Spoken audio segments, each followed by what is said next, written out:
일단은 뭐 논술을 하고 너네가 뭐 재시문 면접을 보고 하는 부분들에서 쌤이 계속 이제 우려하는 부분이 뭐냐면 결국엔 배경 지식이야, 그지?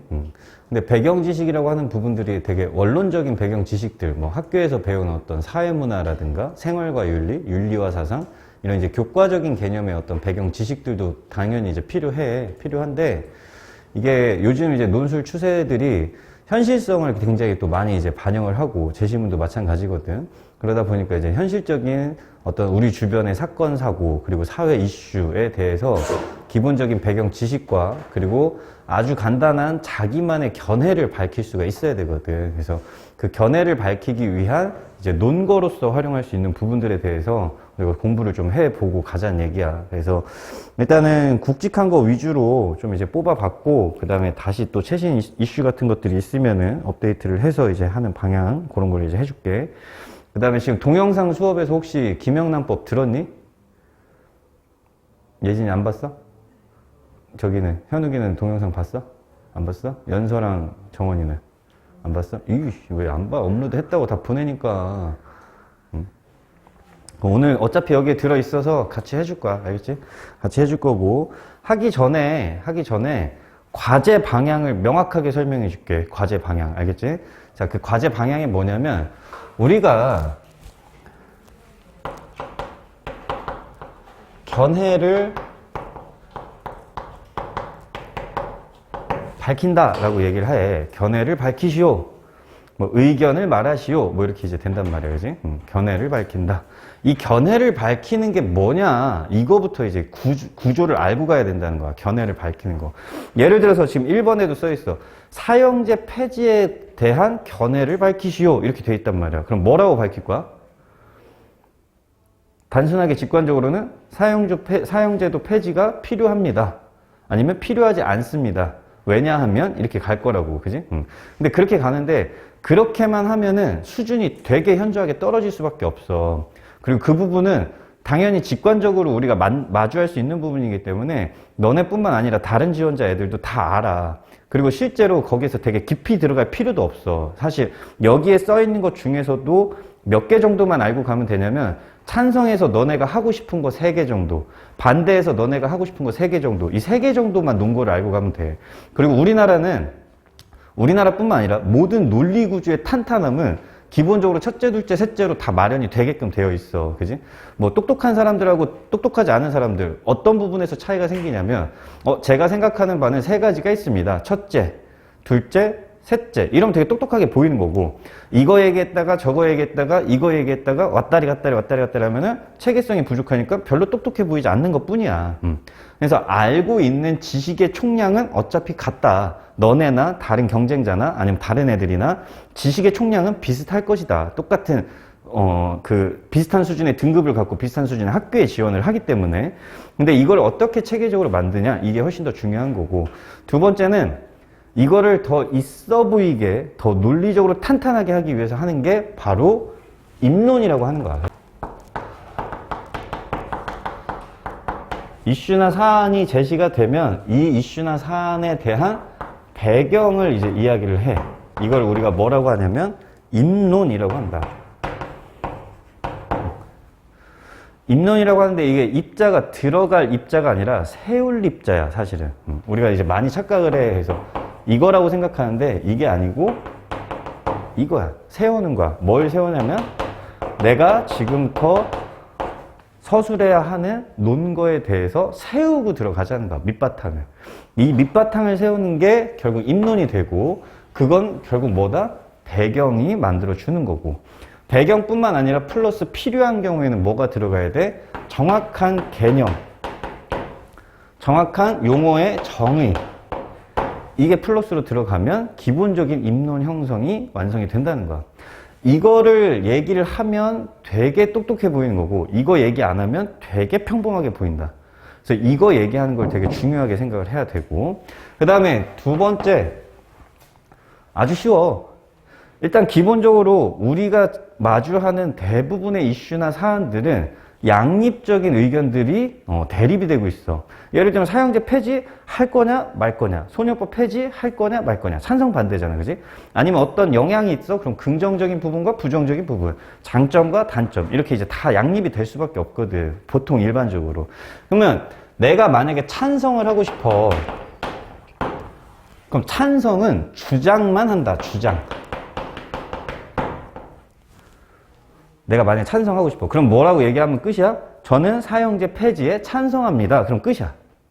알겠지? 끝. 그 다음에 곧바로 연결해서 뭐가 들어가냐면, 찬성을 하면 왜 찬성하는지 우리는 보통 논거를 이야기하잖아. 그지? 그렇게 들어가지 말고 거꾸로 반대의 논거를 제시해라. 알겠지? 찬성을 할 건데 뭐부터 얘기한다? 반대 논거부터 제시를 한다. 그래서 보통 여기에서는 이제 이렇게 가는 거야. 저는 사형제도 폐지에 찬성합니다.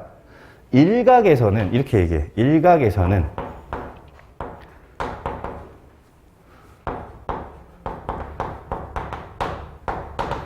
이러이러한 이유로 반대하는 입장들이 있지만, 이렇게 가는 거야. 1번, 2번, 3번. 그럼 간단한 키워드들이 나오겠지, 그지? 뭐, 인간의 존엄성 어쩌고, 뭐, 어쩌고, 어쩌고라는 이유로, 뭐뭐라는 이유로, 근거로 반대하는 입장이 있지만, 이런 의견이 있지만, 이렇게 이제 써주는 거야. 알겠지? 하지만 저는 이러이런 부분 때문에, 그래서 이때부터 뭐가 들어가냐면 찬성 논거가 들어간다. 그리고 여기에서 정확하게 구체적으로 첫째, 둘째, 셋째, 자, 요런 정도가 이제 들어가면 돼. 그래서 여기에서 끝내도 되고, 플러스 만약에 조금 더 내가 분량을 늘리거나 조금 더 쓴다. 그러면은 여기에서 과제나 현안,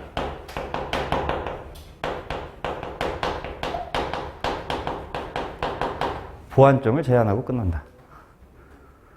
왜냐하면 찬성은 했지만 이게 양립이 된다는 거는 어찌됐건 둘 다 완벽할 수 없다는 거야, 결국엔. 그러니까 내가 가진 의견에도 결국 뭐는 필요하다? 이런 정도가 마련되었으면 좋겠습니다. 이런 정도가 시정 보완되었으면 좋겠습니다. 이렇게 하면서 어떤 보완점 정도를 제안하고 혹은 바람을 이제 써주는 거야. 자, 그러면 실질적으로 되게 이제 쉬운 게, 잘 봐봐. 사형제도 폐지에 대해서 논란거리가 있어. 최근 강력범죄가 굉장히 많이 늘어나고 있고, 그 다음에 사형제가 실질적 사형 폐지 국가로 우리가 분류가 되면서 사형을 집행한 지 벌써 20년이 넘었습니다. 이게 이제 하나의 배경이야. 그럼 한 문장 내지는 두 문장이 만들어졌지. 그 다음에 저는 사형제 폐지에 찬성합니다. 혹은 반대합니다. 이렇게 얘기를 해주고, 일각에서는 이런 것과 이런 것과 이런 것다는 이유로 이유로 반대하는 의견도 있습니다. 하지만 저는 세 가지 논거를 바탕으로 사형제는 꼭 존치가 되어야 한다고 생각합니다. 뭐냐 하면 첫째 뭐, 둘째 뭐, 셋째 뭐. 그럼 벌써 문장이 몇 문장이에요? 두 개, 하나, 두 개, 여기에서 세 개.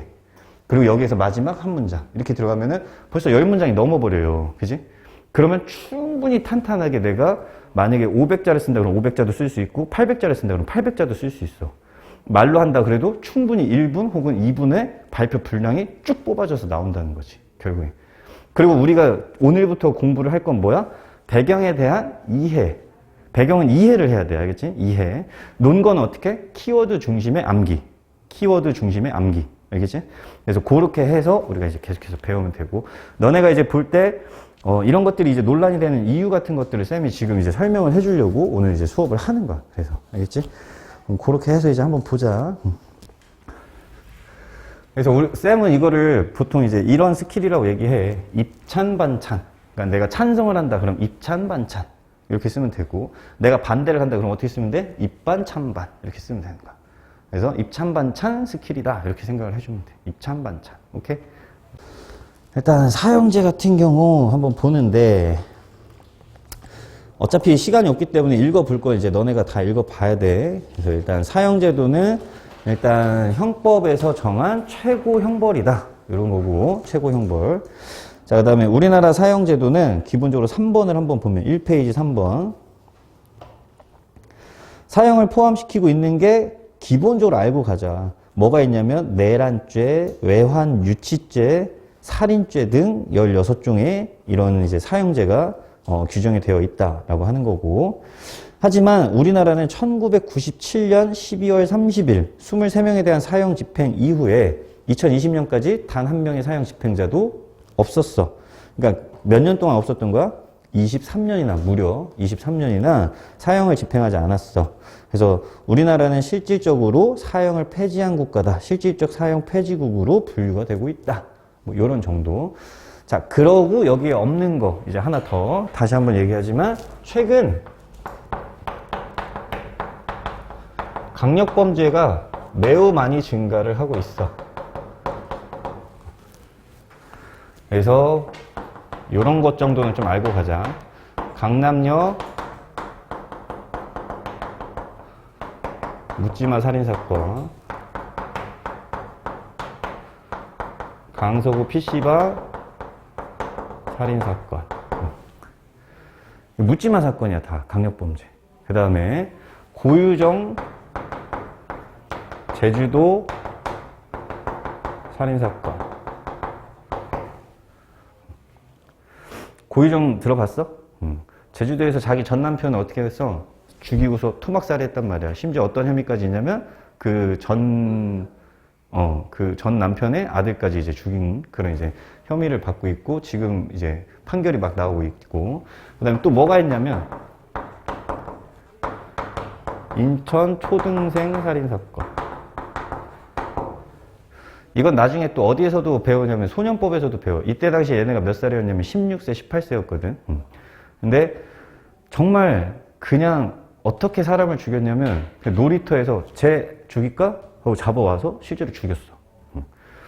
그렇게 이제 되게 심각한 살인 사건들이 많이 나오고 있고, 최근에 또 이제 엄청나게 이제 살인을 지금 저질렀는지 안 저질렀는지는 봐야 되겠지만 누구 하나를 잡았거든.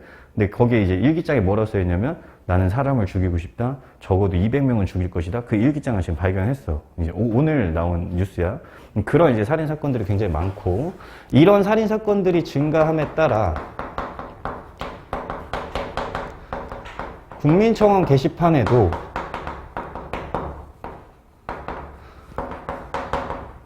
사형 집행에 대한 목소리가 계속해서 청원으로 올라오고 있어.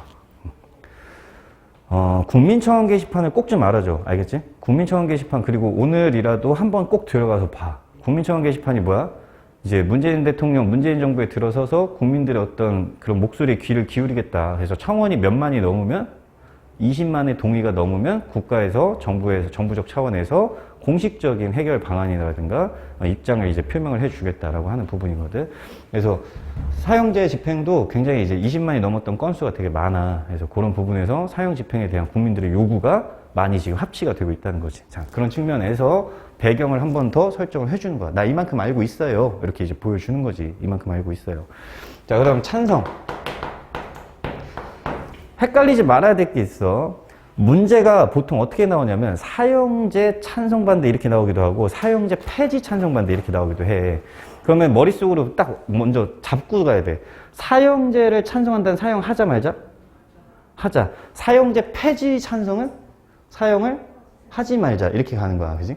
그래서 일단 우리는 폐지 쪽으로 집중을 하고, 사형제 폐지 찬성은 사형 집행을 하지 맙시다. 반대는 사형 집행을 합시다. 자, 요렇게 이제. 그래서 그냥 찬성반대 하지 말고 정확하게 이거 하자는 건지 말자는 건지 명쾌하게 알고 가야 된다. 알겠지? 자, 일단은 사형제 폐지를 찬성하자, 하지 말자. 그러면은 키워드 중심으로만 볼 거야. 생명은 불가침. 생명은 불가침과 존엄성을 가지고 있어. 천부인권이라는 표현도 하지. 생명은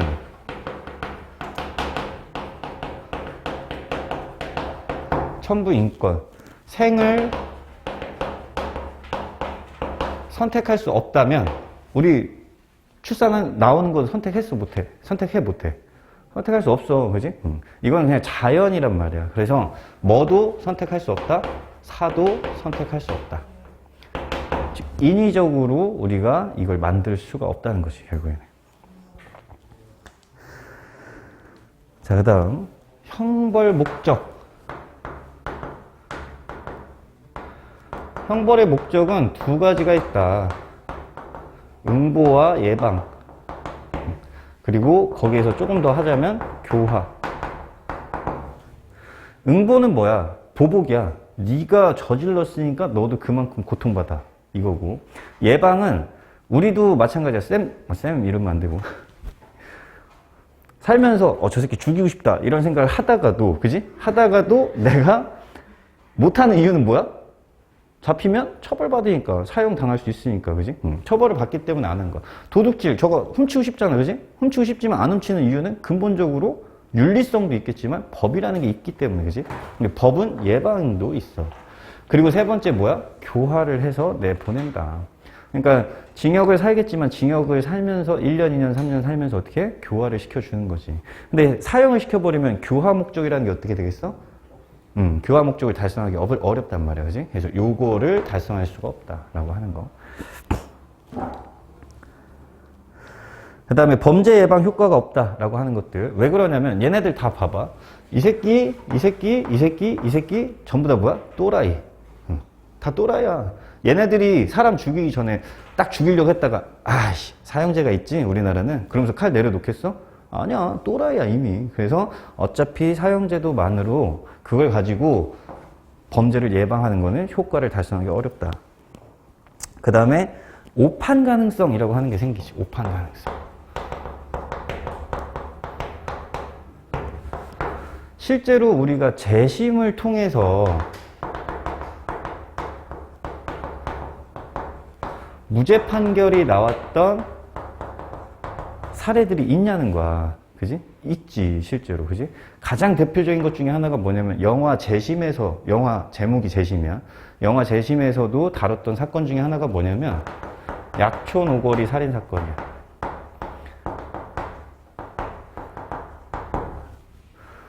저기 시골 동네 약촌 오거리에서 택시기사를 누군가 무차별하게 죽였거든? 근데 그 동네 사는 순수한 청년이 있는데, 걔가 용의자로 지목이 되고, 끌려가서 강제수사, 탄압수사를 받고, 자백을 해버렸어. 내가 죽였다고. 그래갖고 무기징역을 받았거든. 근데 10몇 년에 걸쳐서 계속해서 이제 재심을 청구를 했고, 어쩌고저쩌고 해서 그 재심 청구를 맡은 변호사가 있고, 그 변호사가 이걸 풀어줘서 무죄 판결이 나왔어. 근데 얘 만약에 사형 집행해서 사형받아서 사형 집행해버리면 어떡해? 안 되지. 보전이 안 되겠지, 그지? 그래서 그런 부분들 때문에 사형까지는 안 된다. 무기징역은 하더라도. 그래서 그런 것들도 있고. 인혁당, 진보당 사건도 있는데, 이거는 너네 사실 몰라도 돼. 이때 당시에 이제, 이승만 정권 때 있잖아. 조봉암이라고, 그러니까 같이 이제 대통령 후보에 있었던 사람이거든? 근데 그 사람을 이승만이 자기 정권을 잡기 위해서 재판을 했어. 저 사람이 이제 국가 내란죄다. 이렇게 재판을 했고, 불과 몇 시간 만에 사형이 됐냐면은 18시간 만에 사형이 됐대. 재판 받자마자 18시간 만에 사형 그냥 당한 거야. 그래서 지금 이제 와서 또 그런 것도 이제 얘기가 많고. 중요한 게 또 하나 더 있어. 네 번째, 사회적 불평등.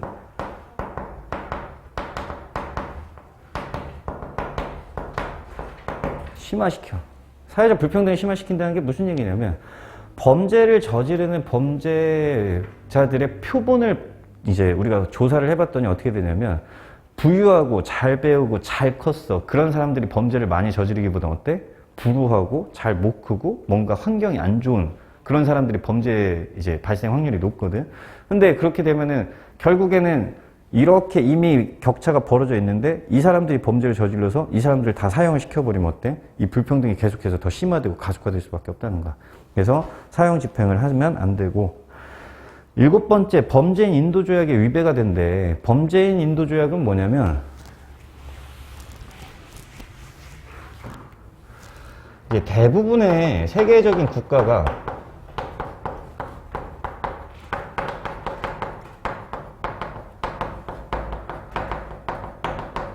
사형을 폐지하는 추세야. 그래서 사형이 남은 게 아마 우리나라하고 일본 정도 뭐 이렇게밖에 이제 안 남았어. 중국하고. 그래서 나머지 이제 유럽이나 서부 국가들은 다 사형제가 없어졌거든. 문제는 뭐냐? 범죄인을 인도를 해야 되는데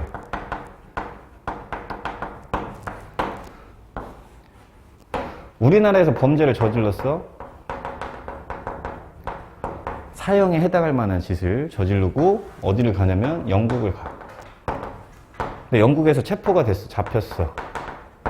그럼 얘를 이제 어떻게 해야 돼? 여기로 인도를 해줘야 돼. 보내줘야 되거든. 근데 보내주는데 일로 오면 사형이란 말이야? 그럼 영국에서 조건을 걸어. 사형을 시키면 안 보내겠다. 범죄인 인도야. 그러니까 범죄인도 똑같이 평등하게 이제 대우를 하겠다는 거거든. 그럼 우리 입장에서는 어떻게 해야 돼? 얘를 그래도 끌고 와서 우리 국내법에 의거해서 처벌을 해야 되거든. 그러면은 사형하면 안 보내줘. 그러니까 우리가 어떻게 해야 돼? 알았어, 사형 안 시킬게 라고 해서 끌고 오고 데리고 온단 말이야. 그럼 어떤 차별이 생겨? 국내에서 잡히면 사형이고 도망갔다 잡히면 사형 안 해. 문제가 생겨버리지. 모순이 생겨버리지. 그래서 범죄인 인도주의가 위배가 되니까 우리나라도 어떻게 해야 된다? 사형을 폐지를 해야 된다. 이렇게 이제 얘기를 하는 거야. 자, 넘어가셔서 반대. 자, 반대 입장에서 보면은 자꾸 범죄자의 인권을 중시하는 쪽으로 우리 사회가 이제 많이 흘러가고 있는데 자꾸 범죄자 중심, 피의자 중심의 입법이 아니라 누구 중심? 피해자의 입장과 피해자 인권을 우선시하고 중시를 해야 된다. 그래서 자꾸 범죄자 측만 중시하지 말자. 그 다음에 두 번째, 사형제 폐지하면 어떻게 돼? 아무리 내가 사람을 많이 죽여도 내 목숨은 보존이 된다. 이것도 뭐야? 모순이 생기는 거지. 그러니까 반인륜적인 범죄는 실질적으로 처벌을 해야 하고 3번도 마찬가지 강력범죄가 늘어나고 있고 그 다음 네 번째로는 사형제를 이제 집행하고 실질적인 사형을 함으로써 어떻게 될 수 있다? 기본적으로 많은 범죄가 줄어들 수 있다. 그 다음 다섯 번째, 오판 가능성 얘기하는데 과거에는 오판 가능성이 있지. 왜? 권력이라든가 강압수사라든가 이런 것들이 이제 있었으니까. 근데 지금은 이제 과학기술도 많이 발달이 됐어. 그래서 과거에는 거의 자백 위주로 이렇게 범죄자를 잡았다면 지금은 DNA라든가 이런 이제 과학기술로 이제 많이 잡기 때문에 오판 가능성이 현저히 낮다. 그 다음, 국가는 약자를 보호할 의무가 있다. 이거 버리고, 여섯 번째, 이것도 이제 버리고. 그래서 이런 정도로 구성을 하면 되겠어. 그럼 너네들은 오늘부터 이제 결정을 해야 돼. 어떤 결정? 나는 어떤 입장을 취해야지? 라고 하는 결정을 해야 되고, 당연히 너네가 봤을 때 논거를 더 탄탄하고 더 쓰기 쉬운 쪽으로 니네 입장을 잡아주면 좋겠지. 아무래도. 그렇게 이제 해주면 좋겠다. 소년법 폐지 찬성. 소년법도 굉장히 많이 얘기가 되고 있지.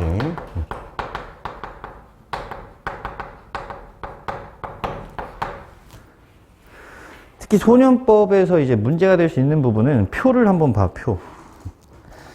표를 봐서 일단은 10세 미만이야, 10세 미만. 10세 미만은 처벌을 한다, 못 한다?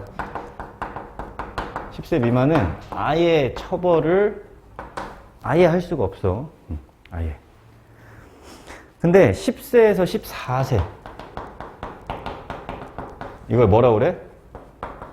촉법 소년이라고 이제 이야기를 하지.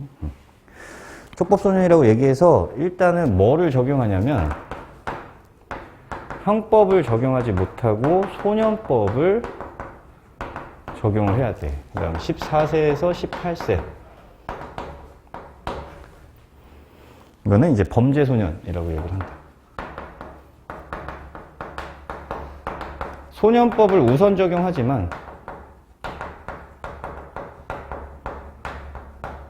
범죄의 질에 따라서 형법이 적용이 될 수도 있어.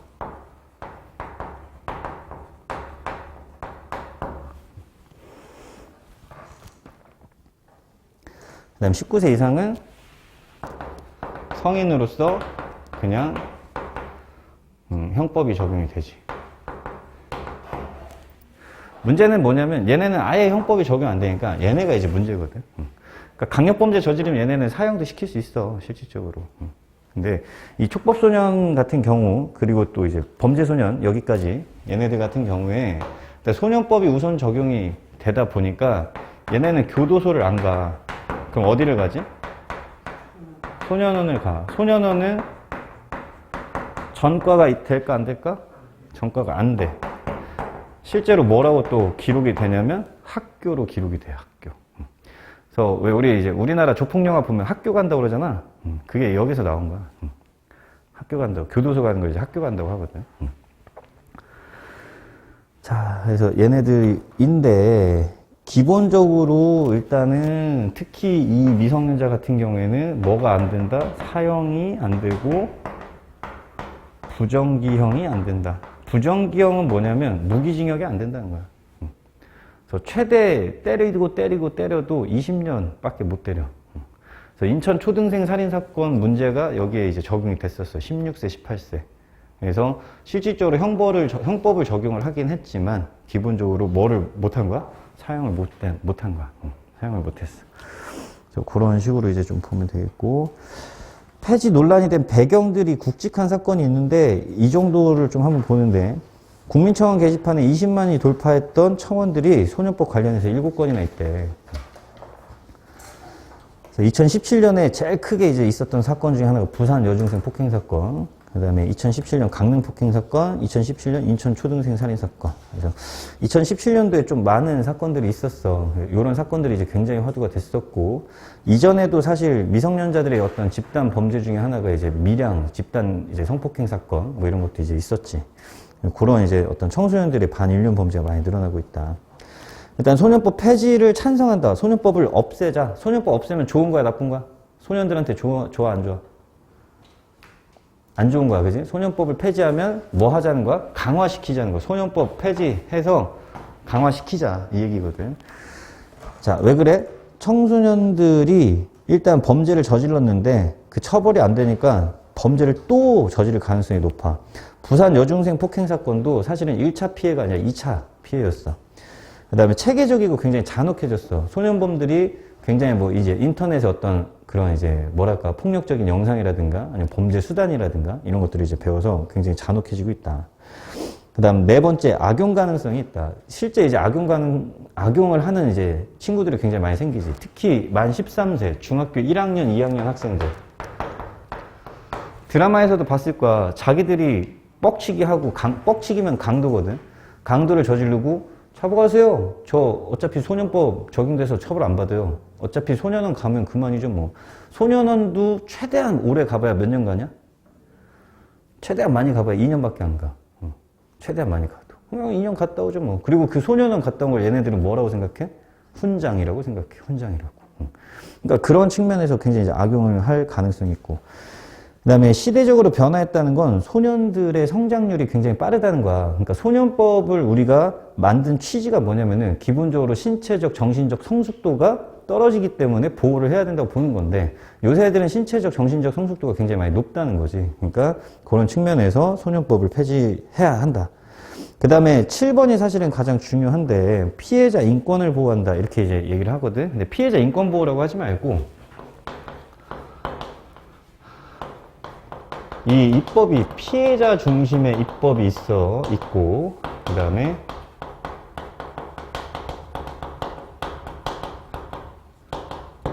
피의자 중심의 입법이 있을 텐데 아무래도 이제 치우칠 수밖에 없단 말이야.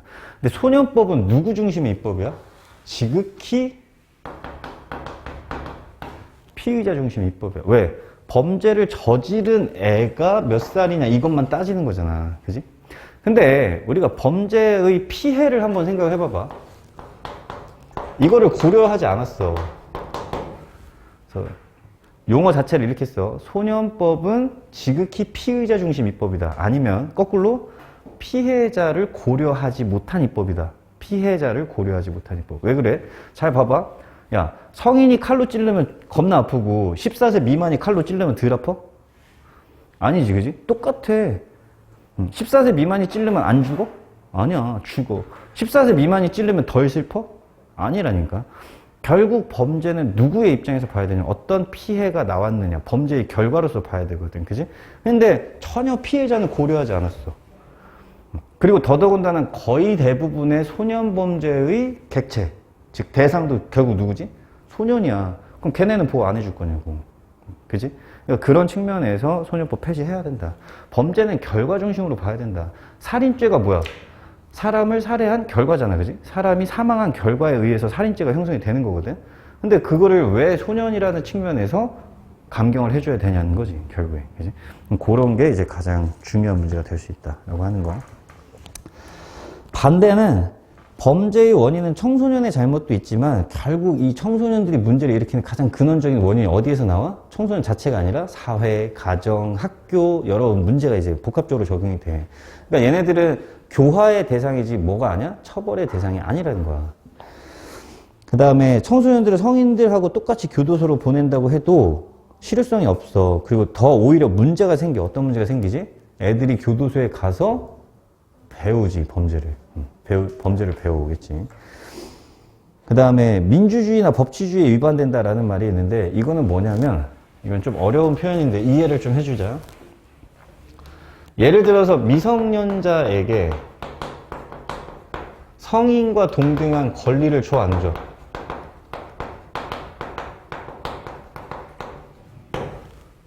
술 마실 수 있어? 담배 필 수 있어? 선거할 수 있어?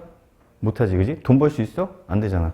안 돼. 성인과 동등한 권리는 없어. 근데 소년법을 없애자고 얘기하면 이거는 뭐만 가중하는 거야? 성인과 동등한 책임만 강조하는 거야. 소년법을 없애면, 그지? 그럼 청소년들에 대한 실질적 보호는 있는 거야, 없는 거야? 없는 거지. 그러니까 소년법은 폐지해서는 안 돼. 그 다음에 4번, 5번 넘어가고 6번 제일 중요한 거 낙인효과야, 낙인효과. 일단은 얘네들을 교도소를 보내서 전과를 찍어주면은 그때부터 뭐가 되겠어? 전과자, 낙인이 찍히겠지. 전과자 낙인이 찍히니까 어떻게 돼?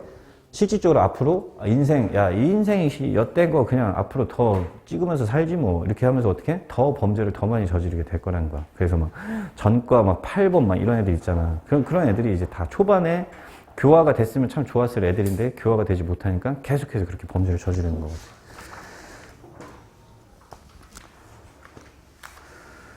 그래서 7번, 8번 넘어가도 돼. 그다음 김영란법에 대해서 얘기를 또 해보자.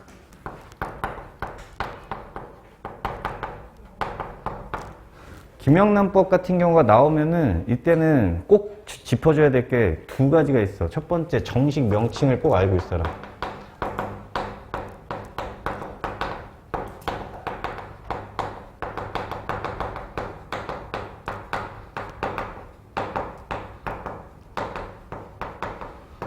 부정청탁 및 금품 수수 금지 등에 관한 법률.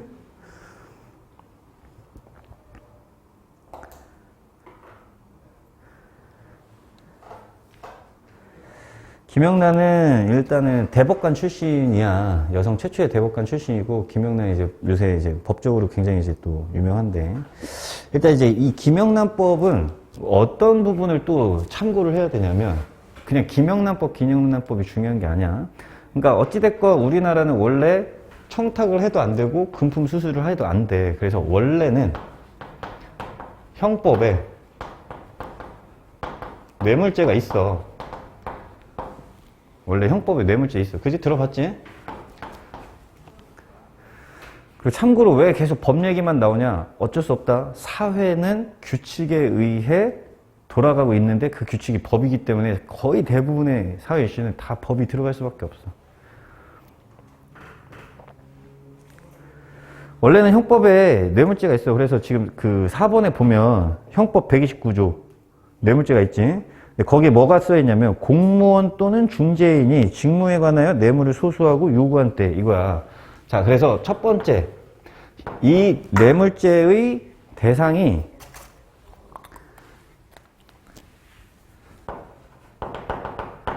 공무원이야. 중재인이고, 중재인은 뭐냐면 중간에서 뭔가를 중재하는 거야. 말 그대로, 그지? 뭐 예를 들면은 부동산 중개를 할 수도 있고, 아니면 노사 합의를 중재할 수도 있고, 이런 사람들. 그러니까 한쪽에 양쪽의 입장을 중재를 해야 되는데 한쪽에서 뇌물을 받으면 어떻게 해? 편파적인 결정을 할 수밖에 없잖아. 그래서 이제 이렇게 된 거고, 두 번째는 중요한 게 하나 있어. 이 뇌물죄가 형성이 되려면 직무에 관하여야 돼. 직무에 관해. 직무 관련성이 있어야 돼. 그 다음에 또 뭐가 있어야 되냐면 대가성이 있어야 돼. 이 두 개가 입증이 돼야 뇌물죄가 형성이 되거든. 근데 기존의 뇌물죄는 이 두 개를 입증하기가 너무너무 어려웠어. 그래서 다 빠져나간 거야. 예를 들어서 쉽게 생각하면 100개의 뇌물죄가 이제 고소가 되잖아? 하나밖에 처벌 못 해. 이게 안 돼. 그 중에서 가장 불씨를 당겼던 게 뭐냐면 벤츠 여검사 사건이 되는 거야. 이 검사가, 여검사가 있는데 그 사건과 관련한 변호인하고 뭘 하냐면 둘이 사귀어버려. 그 사건 변호인하고. 근데 이게 검사하고 변호사는 대치되고 있는 거야. 왜? 검사가 고소를 하는 거고 변호사는 막는 거거든. 정보교류가 있으면 되겠어? 안 되겠어? 안 된다고. 근데 둘이서 막 돈도 주고받고 심지어 이제 변호사가 뭐까지 해주냐면 이 여검사한테 다이아 반지도 사주고 1억짜리인가 뭐 다이아 반지도 사주고 그 다음에 벤츠 제일 비싼 거 2억 정도 하거든. 그것도 선물로 줬어. 그래서 이게 이제 걸린 거지. 걸려서 재판장에 갔더니 뭐래? 사랑해서요. 사랑하는 사이예요. 이렇게 돼버린 거야. 사랑하는 사이니까 뭐가 안 돼? 이게 입증이 안 되는 거야. 이게. 근데 누가 봐도 이거 지금 공정하냐? 그렇지 않고 당연히 둘이 붙어먹는 게 보이고, 그지? 그리고 그거에 대한 대가들이 너무 많이 왔다 갔다 했고, 그지? 그런 부분에서 이걸 입증하기가 힘드니까 김영란 이 전 대법관이 얄짤없어. 니네 공무원들은 돈 받아 처먹지 마라. 그냥 아예 못을 박아버린 거야. 그래서 김영란법은 일단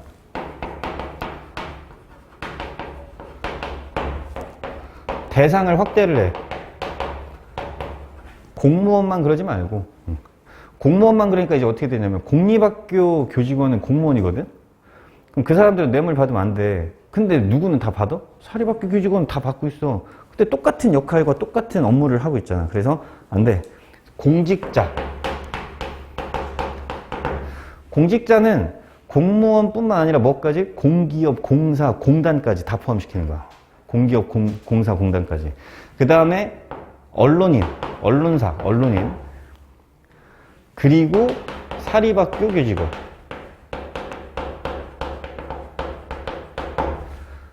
선생님들이 옛날에 엄청 많이 받아 먹었거든. 촌지라고 해가지고 맨날 부모님들이 그걸 갖다 바치고 막 이랬었어. 쌤 초등학교 때만 해도 촌지 바람이 불었었어. 실제로. 실제. 그리고 나 때까지는 우리 어머니도 막 그렇게 촌지를 날리진 않았지만 우리 큰 누나 때 한 나보다 7살 많은 큰 누나가 있는데 그때는 실제로 매해 선생님들한테 갖다 바치는 게 있었어. 실제. 이런 부분들 플러스 누구까지? 배우자. 왜 그랬냐면 이제 뭐 노무현 대통령 그 노무현 대통령 자체에 대한 얘기는 아니야. 그냥 사례만 사건만. 노무현 대통령도 이제 탄핵받고 뭐 할 때 그 뇌물에 관해서 이제 되게 많이 이제 그 사건에 휩싸였었거든. 근데 노무현 대통령 자신은 청렴했어. 쌤도 그렇게 생각을 하고. 그러나 뇌물을 받고 막 이렇게 했을 때 누가 다 받아먹었냐면 배우자가 받아먹은 거야. 근데 이게 또 이제 진실인지 아닌지 모르지. 근데 여기에서는 배우자가 받았어요. 그럼 끝이야. 몰라. 처벌 못 한다고. 왜? 내가 한 게 아니니까.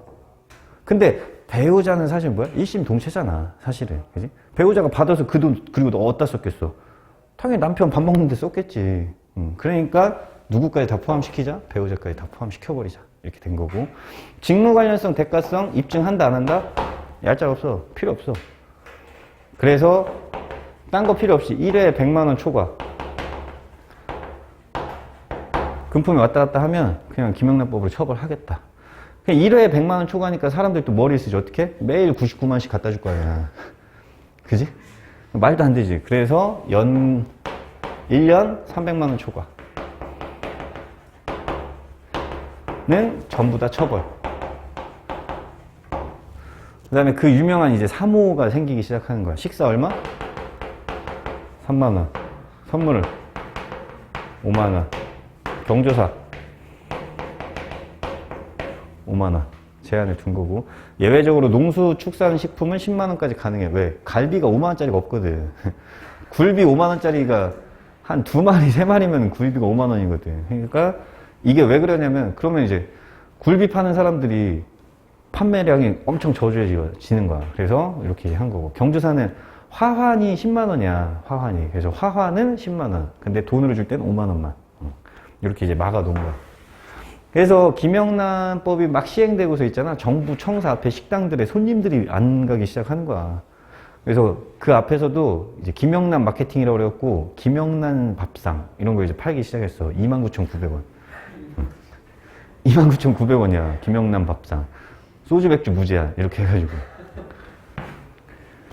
근데 김영란법이 처음 시행됐을 때 근데 그 사회에서 그 어떤 정부 청사라든가 이런 부분에서는 굉장히 근데 진짜로 어떤 식당 방문객들이나 뭐 이런 부분들 만남이나 모임 이런 것들이 굉장히 많이 축소가 됐었지 사실.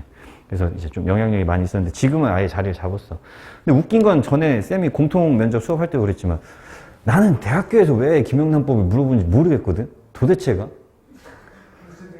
아니 근데 김영란법에 대해서 어떻게 생각하냐는 질문이 진짜 2017년도, 18년도, 19년도 다 나왔어. 정말. 그래서 아 이게 그렇게 되게 지대한 사건인가 싶은데 교수들의 관심사여서 그런지 모르겠지만 그거에 대해서 되게 많이 이제 언급이 되고 있었다는 거야. 자 그래서 어찌됐건 이렇게 오는 게 김영란법이 이제 배경이 된다. 그 기존 형법의 뇌물죄를 어떻게 해서 보완한 거다. 이렇게 이제 생각을 하면 되는 거야. 찬성 반대가 있는데 당연히 이런 건 어떻게 해야 돼? 찬성을 해야 된다. 이건 반대하면 안 돼. 그래서 답이 정해지는 것도 있어. 사형제 소년법은 답이 없어. 니네 마음대로 해도 돼. 근데 김영란법은 찬성해야 돼. 반대하면은 뭔가 윤리성이 부족해 보이는 거지. 그래서 찬성 반대 이거는 논거 그냥 되게 쉬워서 그냥 바로 봐도 상관이 없을 거야. 배경만 보면 되고. 자, 넘어가서 낙태죄. 낙태죄도 폐지하고 폐지에 대해서 이제 찬성 반대가 있는데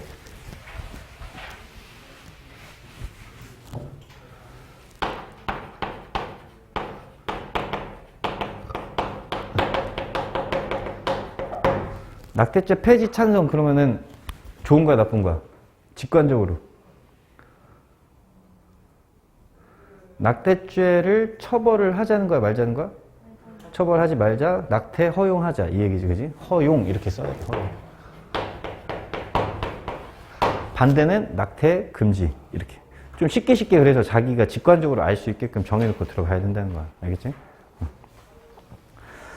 자, 낙태죄는 기본적으로 보면 부녀라고 했으면 남자야 여자야? 여자야. 쉽게 생각하면 여자가 이렇게 된 거야. 여자가 낙태한 때.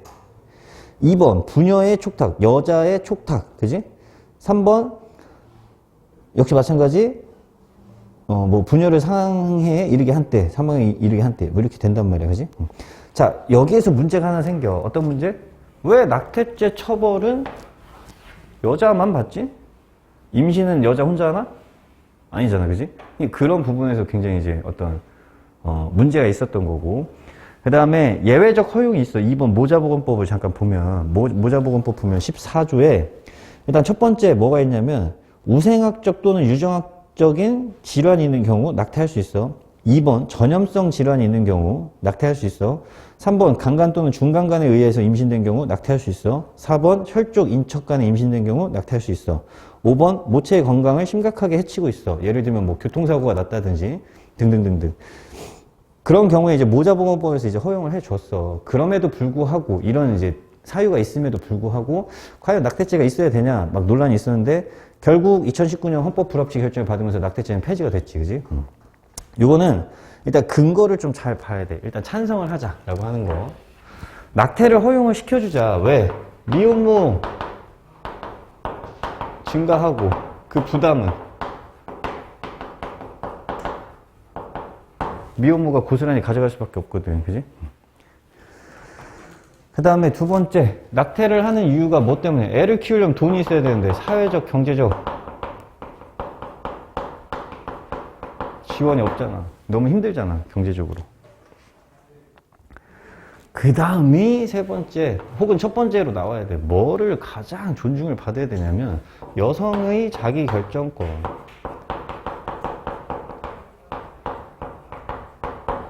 물론 충돌은 해. 누구와? 태아의 생명권. 태아의 생명권과 충돌은 해. 근데 태아 같은 경우에도 실질적으로 아직까지는 생명체 혹은 인격으로 볼 수 있을까 없을까? 인격을 가진 존재로 보긴 어렵다는 거야. 그럼 당연히 이 인권으로서는 누구를 훨씬 더 존중해야 되냐면 여성의 인권을 훨씬 더 존중을 해야 된다는 거지.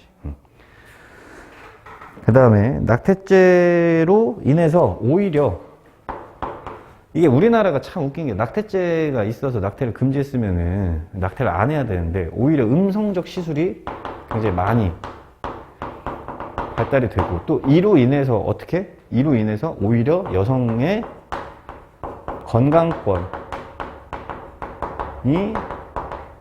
침해가 된다는 거야. 쌤도 뭐 주변에서 이제 얘기를 들었던 건데 서울의 청량리 막 이런 데 있지? 이런 데 가면은 얼마 받고 해주냐면은 진짜 5만 원, 6만 원 받고 해주는 데도 있어. 근데 소독도 안 되고 그냥 정말 그냥 미용 가위 같은 걸로 이렇게 이제 낙태를 해주는 경우들도 있고 그게 이제 되게 많이 문제가 됐었어.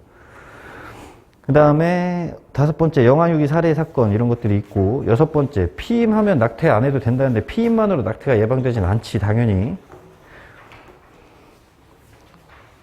그 다음에 7번 이거 이제 또라이들이 있어. 낙태죄를 처벌을 해야 저출산 문제를 해결한다 이렇게 주장하는 사람들이 생기거든. 말 같지도 않은 얘기고. 8번 요게 이제 문제가 되는 거야. 요거 8번 보통 부를 알 수 있어 없어? 아버지야, 그지? 보통은 이 이제 낙태를 하려고 하는 사람들이 정상적인 어떤 가정에서 낙태를 하는 사례도 있겠지. 여러 가지 이제 뭐 본인들의 어떤 자녀 계획이나 결혼 계획에 따라서. 그렇지만 보통 부를 알지 못하는 경우에 누구만 처벌을 받냐면 모만 처벌을 받아요. 되게 불합리하고 불평등하다는 거야. 그래서 이런 문제들 때문에도 낙태죄는 없어져야 한다라고 하는 거고. 반대쪽 입장을 보면은 태아의 생명권은 헌법에서도 인정이 된다. 실제 민법에서도 태아 같은 경우 어떻게 되지? 상속권을 인정을 받아요 또. 그런 부분에서도 낙태를 하면 안 되고 태아의 생명권을 존중해야 되고. 2번 사회경제적인 이유 좋지만 그것 때문에 어떤 생명을 침해하는 행위를 해서는 안 된다. 이런 거고. 3번 낙태죄가 폐지되면 임신 중지혈 수술이 굉장히 만연해질 것이다. 오히려 이게 여성의 건강권을 더 크게 해칠 수도 있다. 그 다음에 4번 인간의 성관계가 책임이 없는 쾌락주의로 갈 가능성이 생긴다. 5번이 이제 되게 중요해. 낙태죄가 없어지면은 오히려 어떻게 된다? 여성 보호가 미흡해져. 이거 되게 이해를 잘해야 되는데.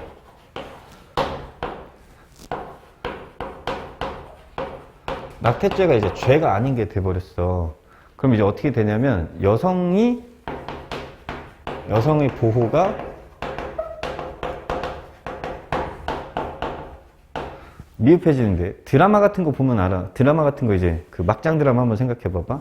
임신했어요. 그랬더니 남편의 그 시어머니 되는 사람이 와서 어떻게 하는 거야? 1,000만 원 줄 테니까 애 떼어라. 죄가 안 되니까 어떻게 돼? 그냥 막 그렇게 강요를 할 수 있다는 거야.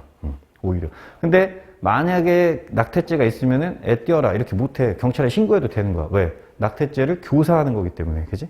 강요하고 교사하는 거기 때문에. 그래서 오히려 이 여성 보호에 미흡해질 수도 있다. 이렇게 이제 볼 수 있다는 거야.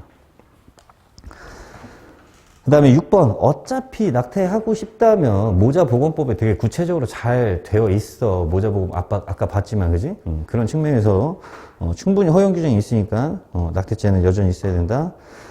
그 다음에 7번. 낙태의 허용 범위를 어떻게 고려를 할 거냐. 그러니까 낙태죄 자체를 무조건 폐지하려고 하지 말고 차라리 그러면 임신 주기를 가지고 이 허용 범위를 결정하는 건 어떻겠는가. 새로운 제안을 하는 거야. 새로운 제안. 8번. 부를 처벌할 수 없다고 하는데 부도 처벌이 가능하다. 낙태 교사죄로. 그치만 이것도 되게 부족한 게 뭐야? 도망가면 모른다니까. 도망가면. 그래서 그런 얘기고. 착한 사마리아인의법 같은 경우에는 아마 학교에서도 한 번씩은 다뤘을 거야. 그지? 착한 사마리아인의법을 뭐 도입을 하자, 말자, 뭐 이런 것들도 있는데, 이번에 외국 사례만 잠깐 한번 보면, 프랑스 형법에는 착한 사마리아인의법이 규정이 되어 있어. 프랑스에는. 그래서 프랑스 형법에 위험에 처해 있는 사람을 구조해 주어도 자기가 위험에 빠지지 않음에도 불구하고 자의로 구조해주지 않은 자는 3개월 이상 혹은 5년 이하의 징역 아니면 벌금에 처한다. 이렇게 돼 있는 거야. 그러니까 구해주는데 예를 들어서 내가 물에 빠진 사람을 구하다가 내가 죽을 수도 있잖아. 그런 경우는 상관이 없는데 튜브 정도를 던져줄 수 있는 상황에서 튜브를 안 던져줬다. 옆에 있는데 구경하고 있다. 이러면은 그건 처벌을 하겠다는 거지. 근데 사실은 프랑스 형법도 이걸로 인해서 처벌을 받는 사례는 없고 이건 의의 규정이라고 그래. 의의 규정.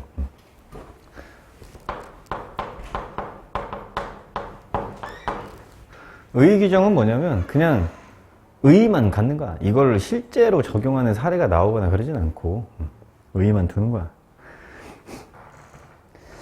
우리나라도 실질적으로 근데 착한 사마리아인법이 이제 막 논란이 되기 시작한 게 뭐냐면 이런 제시문들이 나올 수가 있어. 그래서 17페이지 넘어가서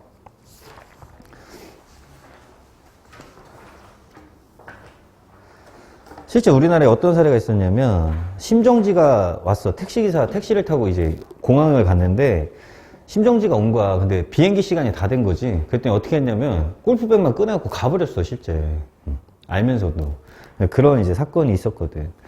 그래서 그런 부분에서 착한 사마리아인법을 좀 이렇게 규정을 해야 되지 않을까 이런 거고, 그 다음에 우리가 이제 우리 사회에서 이제 보다 보면은 왜 강남역 같은 데도 막 폭행 사건 있고 막 이제 어떤 그 폭행이 이제 싸움이면 상관이 없겠지만 일방적으로 당하고 있는데 사람들 막 구경하고 촬영만 하고 있잖아. 그지?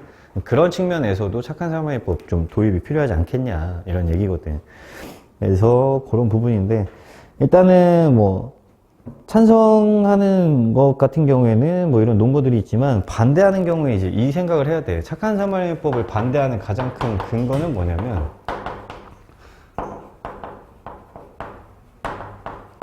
처벌 범위가 모호하다는 거야. 예를 들어서 아파트 단지에서 깨악 하고 소리가 나면서 사람이 죽었어. 사람들이 그 소리를 이제 들었을 거 아니야, 그지? 그러면은 어디까지 그거를 처벌을 할 거냐는 거, 어디까지? 1층까지? 2층까지? 3층까지? 몇 동까지? 이거를 정하기가 힘들어. 지하철역에서 만약에 사람이 떨어졌어? 근데 구조를 해줘야 되는데 아무도 구조를 안 해줬어. 그러면은 몇 미터 반경까지 있는 사람들을 처벌할 거냐는 거지. 1미터? 2미터? 3미터? 뭐 규정을 내리기가 되게 어렵다는 거야, 그지? 또 마찬가지. 유람선에서 사람이 떨어졌어? 그 사람한테 튜브를 던져주지 않았다? 그럼 튜브와의 거리, 튜브의 존재 여부, 이런 거에 대해서도 마찬가지 처벌 대상을 확정하기가 굉장히 어렵지. 그런 부분에서 사실은 이제 반대를 할 수밖에 없다. 착한 사마리아인법은 찬성보단 반대쪽으로 가는 게 좋아. 찬성보단 반대쪽. 그 다음에 참고자료 19번에 보면은 제노비스 신드롬 정도는 좀 알고 가자. 제노비스 신드롬 정도. 그래서 제노비스 신드롬이 뭐래? 목격자가 많을수록 책임이 분산되어 개인이 느끼는 책임감이 적어져서 오히려 도와주지 않고 방관하게 되는 현상이다. 이런 건 나중에 논술 같은 거 쓸 때 아니면 면접 볼 때 아는 척 하면서 이야기하는 거 굉장히 좋은 방안이 될 수가 있지. 그래서 이 제노비스 신드롬 때문에도 심폐소생술 같은 거 시행할 때 어떻게 시행하라고 그래? 가장 첫 번째로 거기 빨간 옷 후드티 입은 남성 119에 전화해 주시고요. 거기에 무슨 검은색 후드티 입은 여성 빨리 제세동기 갖다 주세요. 이렇게 찍어야지만이 실질적인 도움에 나설 수 있다는 거야. 그런 거고. 응급의료법은 참고만 해서 봐. 범죄 피의자 신상공개 찬성 반대. 요건데 이 찬성 반대 같은 경우에는 찬성을 해도 좋고 반대를 해도 좋아. 이거는 실질적으로 이제 법은 피의자 신상 공개를 할 수 있는 법은 요 특정 강력범죄 처벌에 관한 특례법에 규정이 되어 있어. 그래서 어떤 경우에 범죄자의 신상을 공개하냐면 1번 범행수단이 잔인하고 중대한 피해가 발생한 경우, 2번 피의자가 그 죄를 범하였다고 믿을 만한 충분한 증거가 있을 것, 3번 국민의 알 권리 보장, 피의자 재범 방지, 범죄 예방 등 오로지 공공의 이익을 위해 필요할 것, 4번 청소년에 해당하지 않을 것. 청소년은 아무리 강력범죄를 저질러도 공개하지 않는다. 자, 그래서 이제 배경을 보면은 1990년대까지만 해도 있잖아. 막 신상 정보 다 공개하고 얼굴도 카메라에 다 나오고 막 지존파 살인사건, 막가파 살인사건도 얼굴 다 뜨고 막 이런단 말이야. 인터뷰 실제로 막 하는 거 그냥 노출 여과 없이 막 그냥 다 이제 나오고. 근데 요새는 이제 비공개하는 사건들이 생각보다 이제 많이 있었다는 거지. 여기에서 우리가 잠깐 봐야 될 거는 비공개한 사례와 공개한 사례를 잠깐 봐야 되는데, 비공개한 사례 중에 원영이 학대 사건이 있는데, 원영이 학대 사건이 뭐냐면은 그 부부가 그 원영이라는 그 6살짜리인가? 걔를 욕실에다가 거의 한 달 반가량을 욕실에다 놓고 키웠어. 그리고 막 몸을 밥 먹다 흘렸다 그래갖고 락스로 닦고 막 이러고 잠도 목욕탕에서 자게 하고 막 옷 다 젖었는데 막 그렇게 이제 하다가 결국엔 죽었거든. 근데 이거는 이제 공개를 하려고 하다가 원영이 누나가 이제 있어갖고 누나의 신상 보호가 더 우선이 되어야 한다. 그래서 이제 공개를 안 했고. 그 다음에 아까 얘기했던 2016년 강남역 묻지마 살인사건 피의자 비공개했어. 그 다음에 신안 선마을 여교사 성폭행 사건이 있어. 이것도 되게 유명한 사건이야. 여교사 이제 그 남자 셋이서 술을 먹이고서 이제 성폭행을 했던 그런 사건이거든. 근데 지역 감정 및 지역사회 평판 저하 등을 이유로 비공개했대. 말 같지도 않은 얘기고. 솔직히 말해서 돈 먹였어. 그래서 이제 공개 안 한 거야. 그 다음에 조두순 같은 경우가 나영이 사건이 이제 2008년에 있었는데 이때 당시에는 이제 관련 법이 없어서 여론이 이제 되게 뜨거웠음에도 불구하고 얼굴이 이제 비공개됐다가 최근에 이제 얼굴이 이제 사진이나 뭐 이런 것들이 나오기 시작을 하고 조두순 사건 때문에도 이제 되게 국민청원이 많이 올라갔지. 12월에 이제 출소를 한다는데 되게 이제 안타깝게도 나영이하고 800m 거리에 이제 전 부인의 그 주소지가 있어서 아마 그쪽에서 이제 살게 될 전망이다 이렇게 이제 보고 있는데 그런 부분에서도 지금 이제 말이 많이 있고. 그 다음에 공개된 사건은 좀 되게 이제 뭐라 그럴까 끔찍한 사건 중에 세 번째 수원 토막살인 사건 오원춘 사건이라는 게 있고 그 다음에 2017년에 어금니 아빠 많이 들어봤지? 이영학 사건 이런 경우 그 다음에 강서구 PC방 살인 사건 김성수 얘는 실제로 공개가 됐어. 여기에는 이름이 다 뜨지. 이름이 뜨는 이유가 뭐야? 신상을 공개하니까 이름이 다 뜨는 거야. 그 다음에 안인득이 진주 방화살인 사건이 있었고, 그 다음에 이제 조두순이가 지금 갑자기 형 집행 중에 이제 나왔지. 자, 문제는 뭐냐면 이거 왜 보냐면 이걸 본 거는 이 사건을 기억하라는 게 아니라 기준을 찾기가 쉬워 안 쉬워? 어떤 게 더 중대하고 어떤 게 덜 중대하고 어떤 게 피해자의 알 권리가 더 있었고 없었고의 문제들이 실질적으로 법의 규정은 있지만 실제 적용하는 데 있어서는 모호하다는 거야 굉장히. 그래서 실제로는 신상 공개를 하지 말자 뭐 이런 쪽의 목소리가 더 크기도 해. 아니면은 그냥 전부 다 공개하자 뭐 이런 것도 이제 있을 수 있고. 근데 이제 반대쪽을 좀 볼게. 반대쪽에서 가장 좋은 게 이제 1번이야 무죄 추정의 원칙에 반해. 일단은 얘네들 같은 경우에는 재판의 판결을 받기 전 우리가 두 가지가 있어. 피의자가 있고 피고인이 있고 그 다음에 형 확정자가 있어.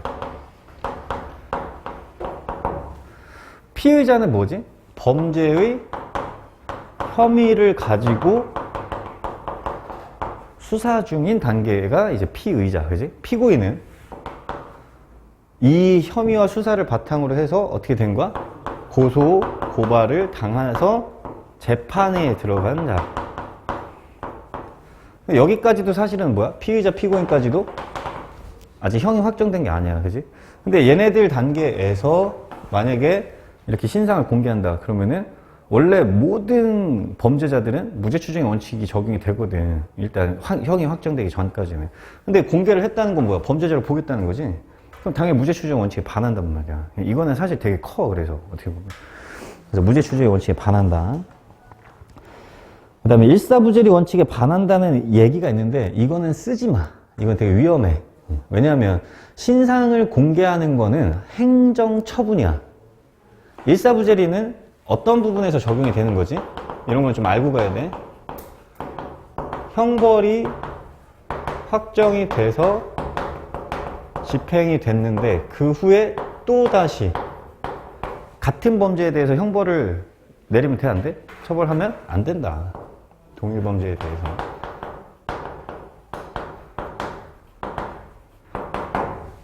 그래서 실제로 있잖아. 만약에 수사가 잘못됐어. 그랬는데 예를 들어서 어떤 사람이 과실 치사로 형이 확정돼서 집행이 됐어. 나온 거야. 나왔는데 실제 알고 봤더니 어떻게 돼? 살인이었어. 그렇다고 그 사람을 살인죄로 다시 기소를 할 수 있냐? 못해. 안 돼. 그 다음에 영화, 미국 영화 중에 또 뭐가 있냐면 이런 게 있어. 예를 들어서 A가 B를 죽였어. 그래서 이제 그 살인죄로 형벌을 살은 거야. 10년 살다 나왔거든. 근데 알고 봤더니 B의 모함이어서 B가 살아있어. B가 살아있는 거야. 그래서 A가 와서 실제로 죽여. 처벌돼, 안 돼? 안 돼. 이게 일사부재랴. 같은 사건에 다시 심리하지 마라. 이 얘기거든. 그래서 이제 그런 이제 미국 영화도 있어. 그 다음에 세 번째, 특강법에 범행 수단의 잔인성, 뭐 중대한 피해 이런 기준이 있지만 전부 다 모호하다. 그 다음 4번, 범죄자 신상이 공개되는 건 좋은데 얘네들이 공개되면 주변인들, 주변 가족들, 그지? 이런 사람들이 2차 피해를 받을 수가 있어. 예를 들면은 어떤 살인죄로 인해서 뭐 이렇게 신상이 공개가 됐어. 그러면 그 동네 사람들 다 알 거 아니야? 문제는 뭐냐면 거기에 남아있는 가족들이 어때? 막 살인자의 아들이야 막 이러면서 이제 피해를 받기 시작한다는 거지. 그래서 그런 건 이제 안 된다라고 하는 거고.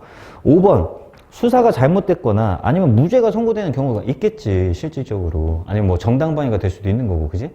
그 무죄가 선고되었는데 이미 범죄자로 낙인시켜져 있다, 이런 거고. 그 다음에 7번, 신상 공개가 범죄 예방에 어떻게 도움이 된다는 거냐. 이거 말이 안 된다. 신상을 공개했다고 해서 범죄가 예방이 된다? 말이 안 되지, 그지? 그래서 그런 것도 이제 안 좋고. 그 다음에 8번, 수사 단계에서 신상을 공개를 하게 되면은 당연히 수사나 재판에 어때? 영향을 미칠 거야. 실질적으로 또 이런 것도 있겠지. 국민참여재판 같은 것도 이제 신청을 하게 될 텐데, 신상이 공개가 돼서 뭐 범죄 수단이나 이런 것들이 여론적으로 막 올라가. 그럼 국민참여재판 할 때 영향을 받겠어, 안 받겠어? 받을 수밖에 없다. 이런 거야. 그러면은 당연히 어떤 권리를 해치게 되냐면, 공정한 재판을 받을 권리를 해쳐. 그지? 공정한 재판을 받을 권리.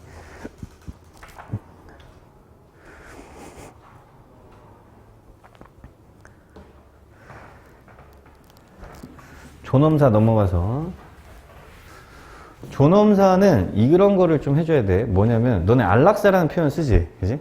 학교에서 안락사에 관한 토론 이제 하는 친구들이 있고 생기부에도 그게 써 있어. 근데 안락사는 잘못된 용어야, 알겠지? 그걸 좀 알고 가야 돼. 안락사는 소극적 안락사와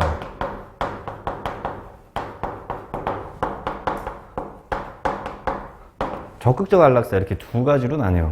그럼 안락사의 개념과 정의는 뭐냐?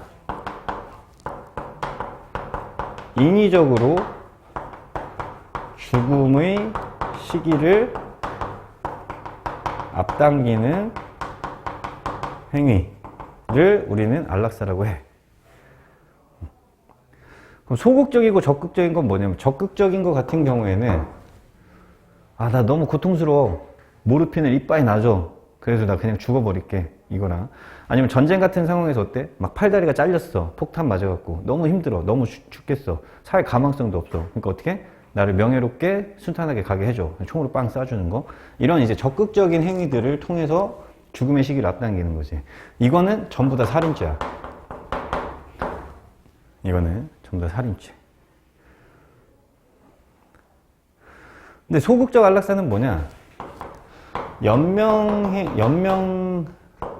연명을 위해 필요한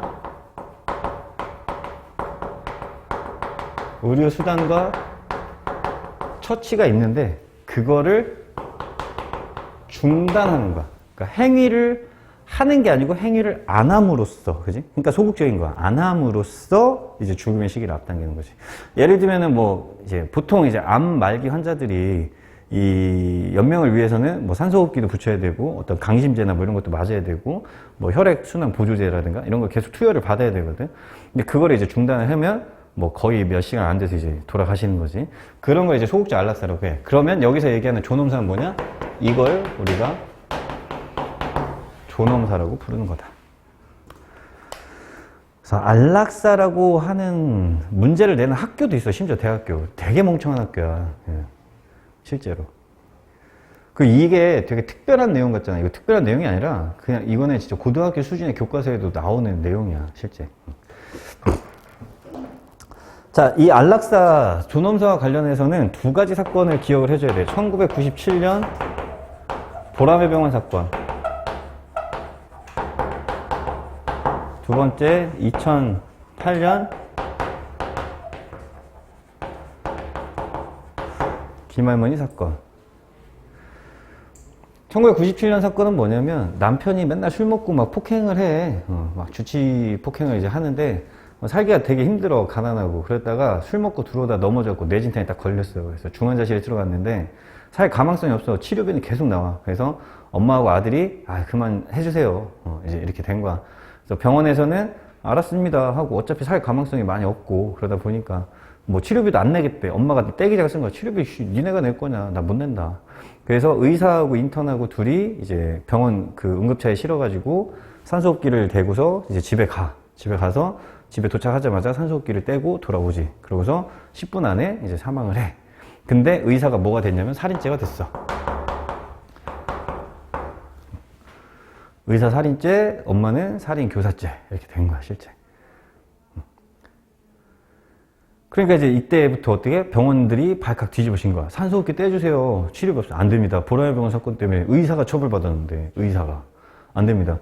어떡해요. 나 치료비 없는데. 그래도 안 됩니다. 이렇게 된 거야. 그러다가 2008년까지 온 거야. 와서 김할머니라는 이제 할머니가 있었는데, 이 할머니도 계속 치료를 받다가 어쩌저쩌 해서 이제 의식불명 상태에 빠지지. 그때 가족들이 우리 할머니 존엄하게 돌아가실 수 있게 해달라 해서 이제 했는데, 이것도 마찬가지로 어떻게 재판에 올라갔어. 대법원까지 가버린 거야. 근데 거기에서 할머니 살아생전에 의사를 존중하고 가족의 진지한 결정이 있었기 때문에 이거는 존엄사로 인정을 한다. 판례가 바뀌었어. 대법원 판례가. 그러다가도 계속해서 논란이 있었어. 이거는 되게 이례적이다. 그래서 역시 마찬가지 어때? 살인죄로 처벌이 받은 게 있기 때문에 판례가 바뀌어도 뭐 이거는 그 판례가 무조건 정해지는 건 아니거든. 그래서 역시 조심하고 있었는데, 이제 드디어 2016년 연명의료 결정법이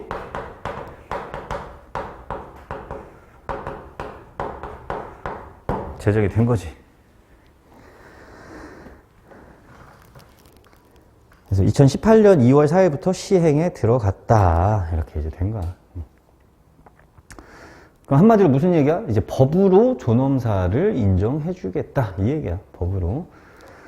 자, 그러면 여기도 마찬가지. 우리는 찬성으로 가는 게 좋겠어? 반대로 가는 게 좋겠어? 이거는 찬성으로 가는 게 좋아.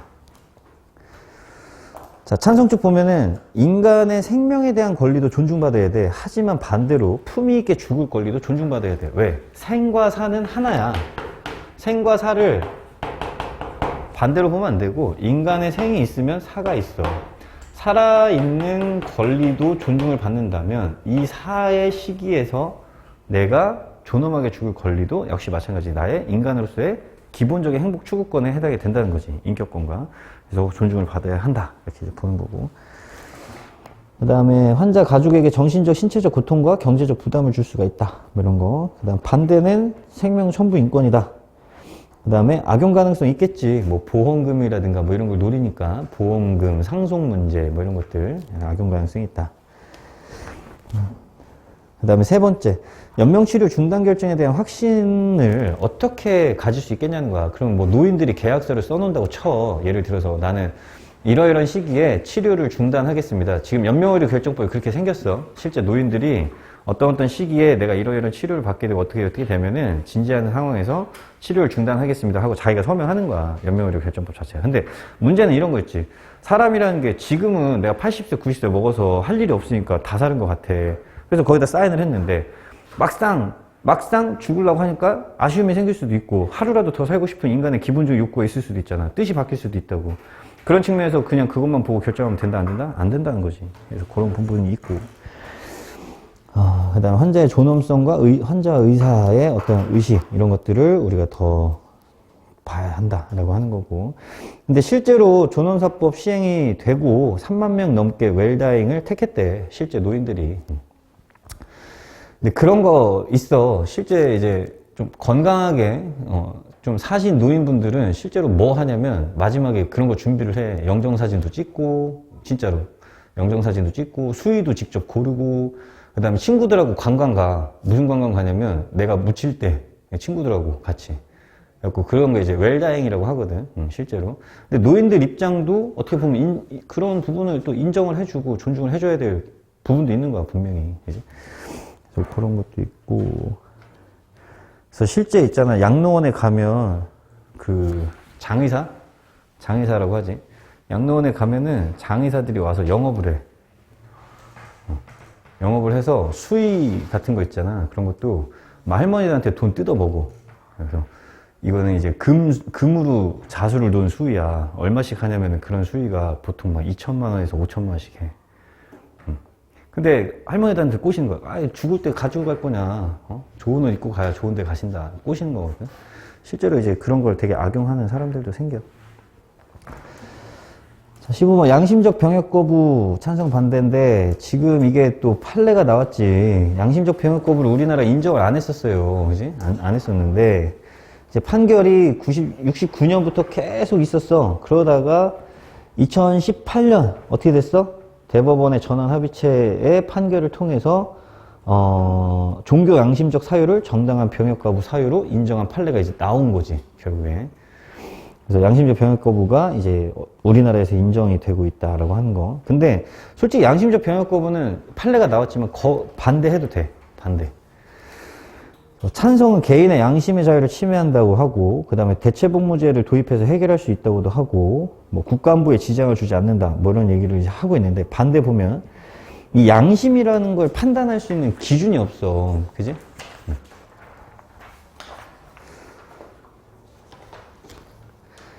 그 다음에 우리가 오늘 이제 중요하게 배울 게 하나 있어.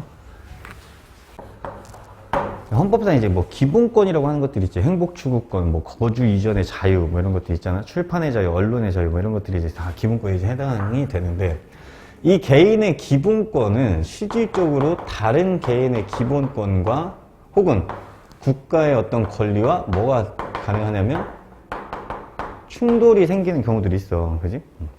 충돌이 생기면 당연히 더 중요한 기본권을 우선시 해줘야 돼. 그리고 그렇지 않은 기본권은 당연히 제한을 받을 수가 있고, 그래서 이 충돌이 생기면은 기본권에 제한이 생기거든.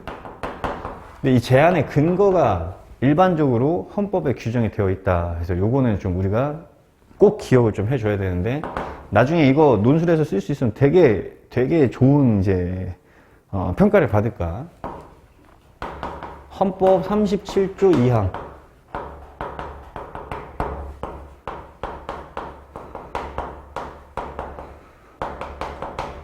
국가안전보장, 질서유지, 공공복리를 위해서는 기본권을 제한할 수 있다. 단, 기본권의 본질적 내용을 침해하지는 못한다. 본질적인 건 침해하지 못한다.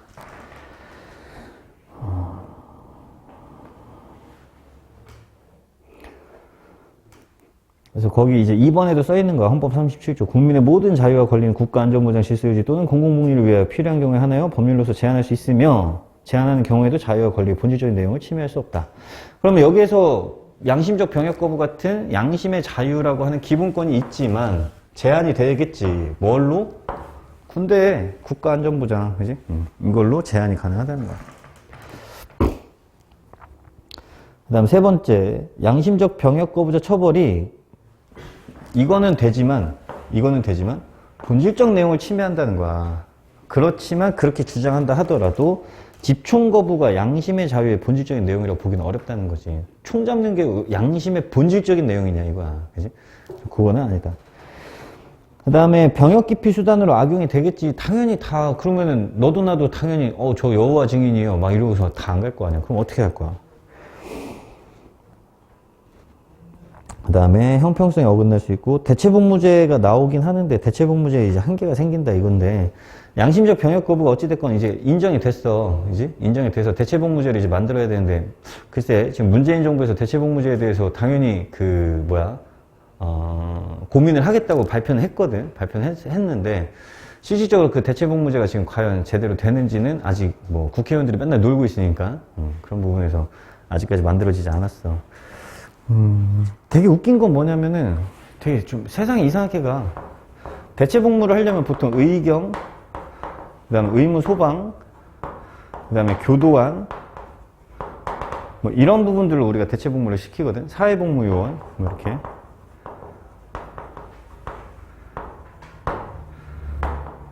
문제는 근데 2023년에 의경 폐지돼.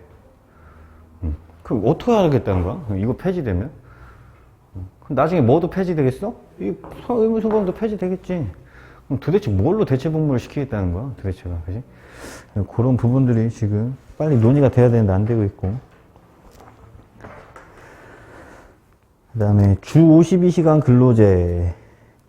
실제로 지금 공무원, 공직자, 아까 김영란법의 어떤 대상들 있지? 공기업, 공사공단, 그 다음에 사립학교 교직원, 심지어 대기업까지.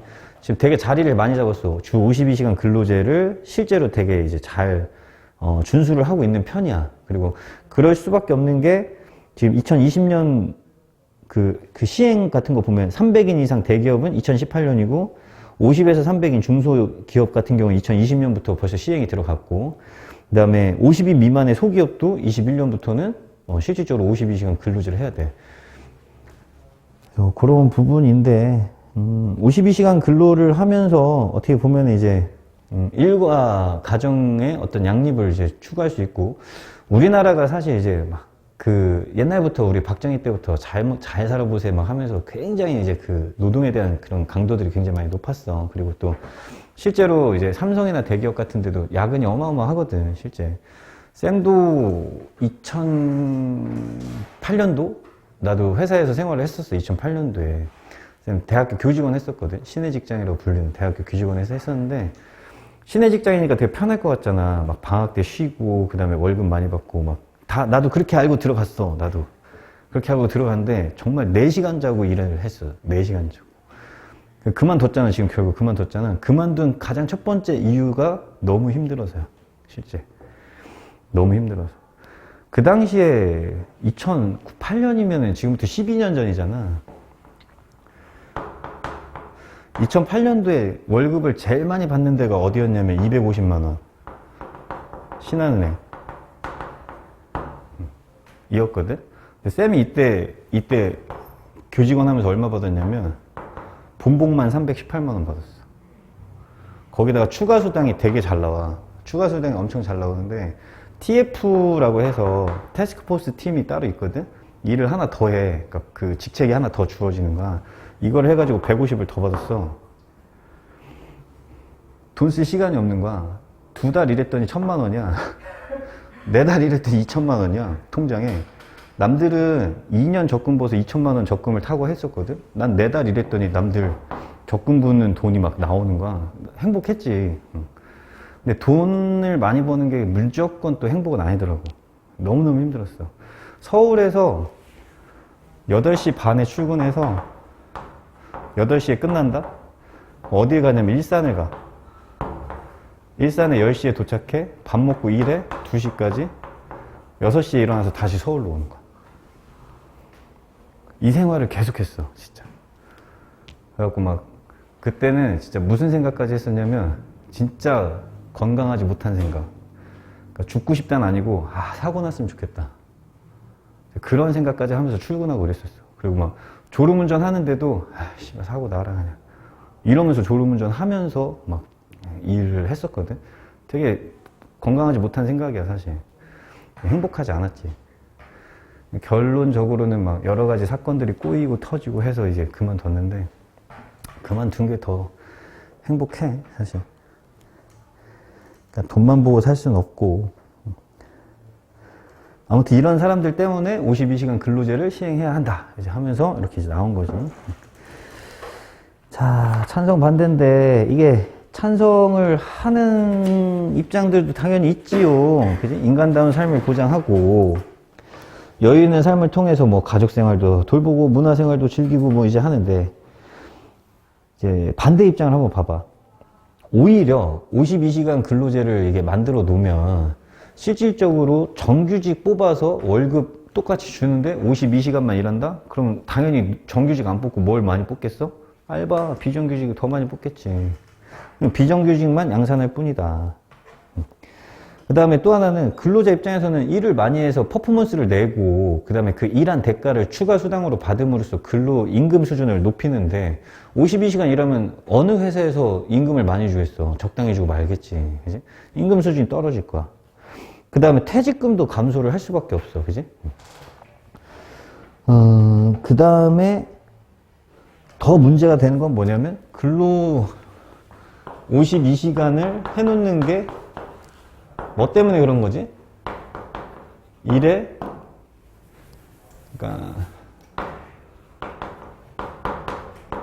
일의 과중을 덜어주기 위해서 52시간을 한 거야, 취지는. 그지? 취지는. 근데 이렇게 되니까 어떤 역효과가 생기냐면 근로시간이 주니까 임금도 줄어. 그러니까 어떻게? 투잡을 뛰어. 투잡을 뛰면은 이 사람들의 건강권이나 이런 부분들은 어떻게 되겠어? 오히려 침해가 되겠지. 회사 6시에 하면 칼퇴근 하래. 아, 좋아. 근데 월급 180 줘. 그럼 어떡해. 나가서 편의점 알바하고 대리운전 해야지. 어쩔 수가 없잖아. 뭐 모두가 잘 먹고 잘 살고 싶은 게 기본 욕구고, 많이 벌고 싶은 게. 그러니까 그 사람도 어떻게 또 밤새도록 대리운전하고 뭐 PC방 알바하고 편의점 알바 할 수밖에 없는 거야. 그래서 오히려 더 사고 위험도 늘고 산업재해 같은 것도 더 늘고 더 이제 근로자들이 힘들 수밖에 없다라고 하는 거. 그 다음에 최저임금 인상도 한번 보면 최저임금 인상은 과거에는 굉장히 찬성이지만 요즘엔 오히려 반대. 너네가 추가로 조사해야 될 건 뭐냐면 20년 최저임금하고 21년 최저임금 요거는 추가 조사를 해야 돼. 20년이 19년이 8,350원이네. 지금이 얼마냐? 8,560원? 21년은? 아마 조만간 발표가 날걸? 그래, 조사 한번 해봐봐. 20년, 21년. 근데 아마 상승률은 굉장히 현저하게 낮을 거야. 지금도 너무 높아. 솔직히 얘기하면. 근데 이게 너네들 입장에서는, 대학생들 입장에서는 되게 좋다? 시급이 거의 10,000원이거든. 근데 문제는 뭐냐면 하루에 8시간 근무를 했어? 80,000원? 주 5일 400,000원? 한 달 일하면 이제 1,600,000원 정도 되는 거야. 그지? 근데 1,600,000원인데 일반 직장 들어가도 다 200,000원이거든. 초봉이 어찌 됐건. 그럼 누가 직장 들어가냐? 편의점 알바나 하면서 편하게 살지. 이렇게 또 바뀔 수도 있는 거고. 또 하나는 업주들 입장에서는 최저임금이 올라. 그러면 그 부담이 되게 많이 된다고. 근데 잘 봐봐. 한 달 이렇게 일했더니 160이야. 근데 우리 지금 요즘에 그거 뭐야? 그 주문하는 거 뭐지? 어? 아니 라이더 말고 그 카페 가면, 영화관 가면 왜 이렇게 키오스크. 키오스크 같은 경우가 돈 주고 사도 150이면 산단 말이야. 그럼 알바 자르고 어떻게 키오스크 하나 사는 게 훨씬 낫지. 그지? 그리고 키오스크도 요새는 있잖아. 다 렌탈이야. 한 달에 얼마? 한 달에 35,000원 내면은 키오스크 한 대 렌탈 할 수 있어. 한 달에 35,000원. 알바 쓰는 것보다 훨씬 낫지. 그러니까 알바 10명 쓰던 걸 어떻게 해? 2명 쓰고 나머지 8명치를 어떻게 하는 거야? 안 써버리고 그냥 키오스크로 다 바꿔버리는 거야. 훨씬 이득이니까. 문제는 이게 최저임금이 상승되니까 너네 같은 알바생들이 와 신난다 이랬지만 이제 갈 데가 없어. 오히려 거꾸로 더더욱. 그래서 오히려 청년 일자리가 훨씬 더 감소하고 어떤 그런 이제 일할 수 있는 기회들이 훨씬 더 줄 수밖에 없다는 거지. 최저임금 뭐 무조건 많이 올린다고 해서 그렇게 좋은 건 아니다. 그래서 오히려 경제적인 악순환이 생길 수밖에 없다라고 하는 거.